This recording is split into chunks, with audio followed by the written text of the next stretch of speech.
Itachi, இந்த எஸ்ஐஆர்னா என்ன? எதுக்காக இவ்வளவு தீவிரமா எதிர்க்கிறீங்க? எனக்கு அது புரியவே இல்ல. யார் யாருக்கு ஓட்டு இருக்குன்னு ஒரு வெரிஃபிகேஷன் பண்றதுல என்னதான் தப்பு இருக்கு? நாருட்டோ, இந்த எஸ்ஐஆர்ன்றதே ஒரு பெரிய கென்சூட்ஸ் தான். இதுக்குள்ள நாம மாட்டிக்கிட்டா நாம நம்மளோட வாக்குரிமைய கண்டிப்பா பறி கொடுப்போம். சரி, நீ சொல்லு, ஓட்டு போடுறதுக்கு உனக்கு என்ன வேணும்? 18 வயசு இருக்கணும், அப்புறம் ஓட்டர் ஐடி இருக்கணும். அது மட்டும் போதும்ல?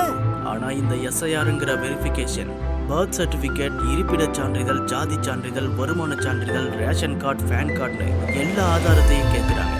ஆனா ஆதார் கார்டு தேவையில்லைன்னு சொல்லிட்டாங்க. ஏன்னா அது எல்லார்கிட்டயும் இருக்கு. எனக்கு ஒண்ணுமே புரியல.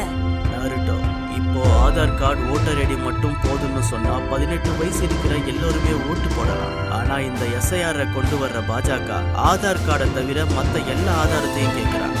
ஆனா இதனால பாஜகக்கு என்ன லாபம்? இதுல ஏதாச்சும் ஒரு பொறுப்பு இல்லைனாலும் ஏதோ ஒரு காரணத்தை சொல்லி உன்னோட வாக்குரிமையை பறிச்சிருக்காங்க. குறிப்பா தலித் மக்களும் முஸ்லிம் மக்களும் அதிகமா பாதிக்கப்படுறவங்க காரணம். அவங்க யாருமே பாஜகவுக்கு வாக்கு செலுத்தவே மாட்டாங்க. இப்பதான் புரியுது. அப்போ இந்த எஸ்ஐஆர் வெரிஃபிகேஷன் என்ற பேர்ல பாஜகவுக்கு ஓட்டு போடாத மக்களோட வாக்குரிமையை பறிக்கிறாங்கன்னு சொல்ல வரியா? கண்டிப்பா. இந்த எஸ்ஐஆர் மூலமா பீகார்ல மட்டும் 65 லட்சம் முஸ்லிம்கள் தங்களோட வாக்குரிமையை இழந்திருக்காங்க.